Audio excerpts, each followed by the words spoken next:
Hello friends, नमस्कार and welcome to समाधान।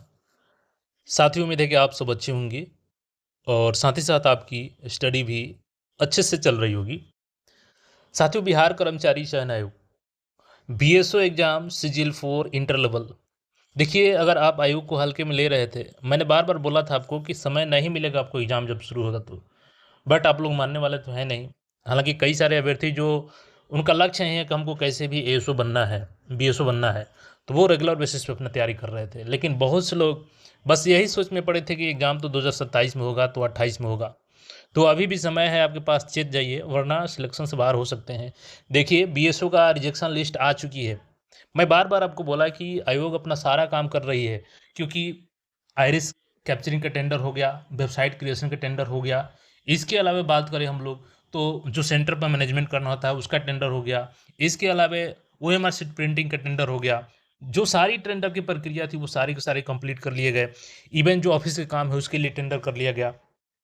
और मैंने बोला था कि एक बार जब आयोग एग्जाम में भीड़ जाएगी तो पीछे मुड़ के नहीं देखेगी, क्योंकि उसके पास सारे चीज़ हो गए हैं। समय से पहले रिजल्ट देना, एग्जाम के साथ मेंस भी जल्दी करवाना, यानी कि भर्ती टारगेट में कंप्लीट किया जाएगा। सबसे पहले नोटिस देखिएगा, यहाँ पे बीएसओ के रिगार्डिंग जो नोटिस अभी जारी की गई है। विज्ञापन संख्या 1/25, पद और सांख्यिकी प्रखंड सांख्यिकी पदाधिकारी। डेट आज का देखिएगा 14 मई, कल का साइन है और ये नोटिस जारी किया गया है। इसमें मैंने आपको याद होगा तो एक साल पहले आपको कंफर्म कर दिया था वीडियो के माध्यम से कि जो टेक्निकल डिग्रीधारी हैं ये लोग इसके लिए एलिजिबल नहीं है। बट उस समय भी लोग बोलते थे कि ये लोग अपने मर्जी से बता रहा है तो कैसे बता रहा है। बट हमने आरटीआई किया था और आरटीआई का जो जवाब आया था बीएसएससी के द्वारा वो मैंने आपको बताया था। तो मान्यता प्राप्त विश्वविद्यालय से अर्थशास्त्र, गणित, सांख्यिकी में से किसी एक विषय में स्नातक, इसके अतिरिक्त पास कोर्स के रूप में उक्त विषय से स्नातक की डिग्री या पूरक विषय सब्सिडरी के साथ स्नातक में डिग्री प्राप्त अभ्यर्थी भी उक्त पद के योग्य होंगे। तो ये एलिजिबिलिटी लिखा गया था आपका। बट उसमें क्या है कि जो बीई हैं, बीटेक हैं, बीसीए हैं, बीबीए हैं, बीएससी एग्रीकल्चर हैं इत्यादि विषय की डिग्रीधारी अभ्यर्थियों द्वारा भी आवेदन किया गया है। विज्ञापन में अंकित न्यूनतम शैक्षणिक योग्यता के आलोक में ऐसे अभ्यर्थियों की पात्रता के संबंध में अधियाची विभाग अर्थ एवं सांख्यिकी निदेशालय, योजना एवं विकास विभाग बिहार पटना से मार्गदर्शन प्राप्त किया गया है। प्राप्त मार्गदर्शन में उल्लेखित है कि अवर सांख्यिकी पदाधिकारी, प्रखंड सांख्यिकी पदाधिकारी द्वारा कृषि वर्षपात, जन्म मृत्यु निबंधन, याद रखिएगा आप अधिकारी बनेंगे तो जो भी बर्थ सर्टिफिकेट होता है और डेथ सर्टिफिकेट होता है उस पे आपका ही साइन रहेगा। तो एक अच्छा पद मिलने जा रहा है आपको और उसके लिए आपको तैयारी करना है। औद्योगिक सूचकांक, राज्य आय, कृषि गणना, आर्थिक गणना, लघु सिंचाई गणना इत्यादि आंकड़ों का संग्रहण करना रहता है, संकलन करना रहता है, वैलिडेशन करना रहता है, विश्लेषण, पर्यवेक्षण और अनुश्रवण का कार्य करना रहता है। और यह एक तकनीकी पोस्ट है जिसमें कि आपको अर्थशास्त्र, गणित और सांख्यिकी का उपयोग किया जाता है। इसी कारण बिहार और सांख्यिकी संवर्ग जो संशोधन नियमावली 2024 है उसमें उक्त विषय में से किसी एक विषय में स्नातक योग्यता निर्धारित की गई थी। ठीक है। बाकी जिला स्तर पर जो सांख्यिकी पदाधिकारी होते हैं, सहायक निदेशक होते हैं, उनके लिए भी सेम क्वालिफिकेशन रखा गया है और वो पीजी में रखा गया है सेम सब्जेक्ट में। ठीक है। तो इस आधार पर यहाँ पे ऐसी स्थिति में बिहार अवर सेवा आयोग संवर्ग के आलोक में विज्ञापन संख्या इतने के लिए पद अवर सांख्यिकी प्रखंड सांख्यिकी पदाधिकारी के लिए BE, BTech, BCA, BBA, BSc agriculture इत्यादि की योग्यता धारण करने वाले अभ्यर्थी योग्य नहीं है। क्लियर है, जो कि मैंने एक साल पहले आपको बता दिया था। अब क्या है कि इस मार्गदर्शन के आलोक में प्रथम दृष्टया विज्ञापन हेतु शैक्षणिक योग्यता आधारित अभ्यर्थियों की सूची वेबसाइट पर दिया गया। अभी हम लोग सूची देखेंगे और इसके बाद जिनका भी इस लिस्ट में नाम है उनको क्या करना है, पैसा भी यहाँ पर रिफंड आपका किया जाएगा जैसे कि आयोग ने बोला है। तो सबसे पहले हम लोग लिस्ट को देख लेते हैं। अब देखिएगा यहाँ पे जो लिस्ट है, list of not eligible candidates as per planning and development department direction.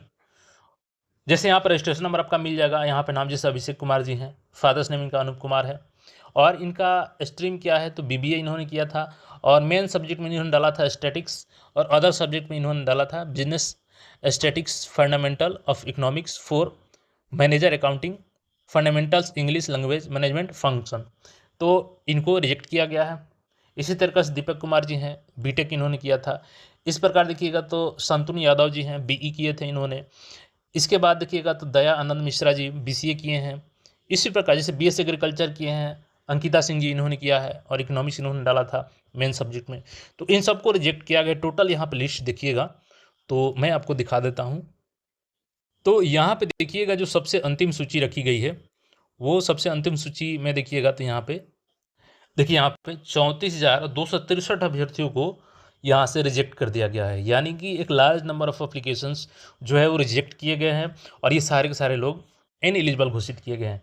अब एक कंडीशन आती है कि जो लोग भी इनएलिजिबल घोषित किए गए हैं, अगर उनको लगता है कि नहीं हमको गलत तरीके से रिजेक्ट किया गया है, तो उसका भी प्रावधान बीएसएससी ने किया है।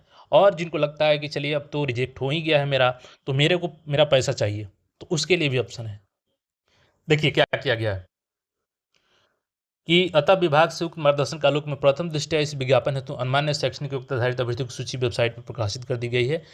अगर कोई अभ्यर्थी खुद को विज्ञापन की शर्तों विभागीय मार्गदर्शन के आलोक में योग्य पाते हैं, यानी उनको लगता है कि हम योग्य हैं, तो ऐसी स्थिति में विहित प्रपत्र में साक्ष्य के साथ, अभी मैं प्रपत्र दिखाऊंगा, दिनांक 16 मई से 4 जून तक आयोग के ईमेल यानी कि bsscbsu153@gmail.com अथवा आयोग के काउंटर पर कार्यालय अवधि में दर्ज कर सकते हैं। इसके अतिरिक्त यदि कोई अभ्यर्थी विज्ञापन में निहित वांछनीय शैक्षणिक योग्यता धारित नहीं करते हैं, तो संदर्भित विज्ञापन के चयन प्रक्रिया के किसी भी स्तर पर उनका अभ्यर्थित्व रद्द कर दिया जाएगा। BE, BTech, BCA, BBA, BSc agriculture इत्यादि योग्यता धारण करने वाले अभ्यर्थियों को सूचित किया जाता है कि विभागीय गंतव्य के आलोक में वे संदर्भित विज्ञापन के लिए योग्य नहीं है। अतः ऐसे अभ्यर्थी परीक्षा शुल्क की वापसी के लिए आयोग के वेबसाइट पर अपलोड प्रपत्र ख भरकर वांछित कागजात के साथ आयोग के कार्यालय में डाक या काउंटर पर आवेदन दे सकते हैं और अद्यतन सूचना हेतु वेबसाइट को अवलोकन करते रहें। अब चलिए मैं दोनों प्रपत्र दिखा देता हूँ। अब देखिए हम लोग जैसे ही वेबसाइट पे आए हैं तो यहाँ पे आपको 2 प्रपत्र दिख जाएगा, प्रपत्र क और प्रपत्र ख। देखिएगा 01/2025 विज्ञापन संख्या BSU। प्रपत्र क्या है क, इसको डाउनलोड करके मैं बताता हूँ आपको। देखिए ये किनको भरना है प्रपत्र का, जिनको लगता है कि ये आपत्ति देना है कि हम एलिजिबल थे, हमको बाहर कर दिया गया, हम बीटेक, बीसीए, बीएससी एग्रीकल्चर में नहीं है, फिर भी हमको बाहर किया गया है, तो वैसे अभ्यर्थी अपना यहाँ पर रजिस्ट्रेशन नंबर डालेंगे, अपना नाम डालेंगे, पिता का नाम, जन्म तिथि डालेंगे। इसके बाद देखिएगा तो यहाँ पे आपको क्या करना है, आपका स्ट्रीम क्या था, BSc, BTech, BCA, BSc agriculture होगा तब ध्यान रखिएगा, आप ये दावा मत कीजिएगा, कोई फ़ायदा नहीं होगा। बाकी कोई है और उसमें गलती से नाम आ गया है तो वो करेंगे। यहाँ पे आपका मेन सब्जेक्ट लिखिएगा, यहाँ पे सब्सिडरी सब्जेक्ट लिखिएगा, यहाँ पे आपका प्रमाण पत्र जो होगा ग्रेजुएशन सर्टिफिकेट नंबर और यहाँ पे मार्कशीट नंबर लिखिएगा, ठीक है। इसके बाद यहाँ पे आप अपना साइन कर दीजिएगा और जो मेल बताया हमने उस मेल पे आपको कर देना है, ठीक है। अब जिनको लगता है कि चलिए मेरा रिजेक्ट हो गया तो मेरे को मेरा पैसा वापस मिल जाए, तो वो इस कंडीशन में क्या करेंगे कि इस प्रपत्र ख को भरेंगे, परीक्षा शुल्क वापसी हेतु। इसमें आपका registration number, name, father's name, mother's name, date of birth, इसमें आपका कैटेगरी रहेगा, यहाँ पे देख सकते हैं कैटेगरी, एड्रेस, कितना अमाउंट आपने डिपॉजिट किया था, जैसे कि अलग अलग कैटेगरी के लिए अलग अलग उसमें लगा था, ठीक है। ट्रांजेक्शन नंबर आपको यहाँ पे देना होगा, आप देखिएगा जहाँ से पेमेंट किए होंगे आपके फॉर्म में होगा, वो दे दीजिएगा। यहाँ पर डेट ट्रांजेक्शन का, यहाँ पे कैंडिडेट अकाउंट नंबर, जिस अकाउंट में आपको पैसा वापस चाहिए वो दे दीजिएगा, क्योंकि अकाउंट पे आएगा। IFSC कोड यहाँ पे डाल दीजिएगा, यहाँ पे बैंक का नेम और ब्रांच डाल दीजिएगा जिसमें आपको वापस चाहिए पैसा, और यहाँ पर साइन करके आप डाक से भेज दीजिएगा को, या खुद काउंटर पर जा करके दे दीजिएगा। अब ये तो चीज़ हो गई कि आपको जो रिजेक्ट हुआ है वो पैसा का कैसे वापस लेंगे, इस पर आपत्ति कैसे दायर करेंगे। अब एग्जाम की बात कर लें तो देखिए इन सब के बाद जस्ट आयोग अब एग्जाम के चक्कर में ही पड़ी है, तो एग्जाम आपका देखिए जुलाई लास्ट, थोड़ा सा पॉसिबल इसकी कम है BSO की, लेकिन अगस्त में आप 100% मान चलिए कि आपका एग्जाम होने जा रहा है इसका। तो मैं बार बार आपको बोल रहा था कि देखिए समय नहीं मिलेगा, नहीं मिलेगा, और इसमें जितना अधिक प्रैक्टिस कीजिएगा ना, मैथ रीजनिंग का खेल है, साइंस का खेल है, सब धारा धार रह जाएगा अगर प्रैक्टिस नहीं रहेगा, कितना भी आपका तैयारी हो। प्रैक्टिस कंटिन्यूटी के साथ बनाए रखें। बाकी जिनका तैयारी अच्छा चल रहा है कमेंट करके बताएं और चैनल को सब्सक्राइब करके जुड़े रहें। मिलते हैं फिर नए अपडेट में, धन्यवाद।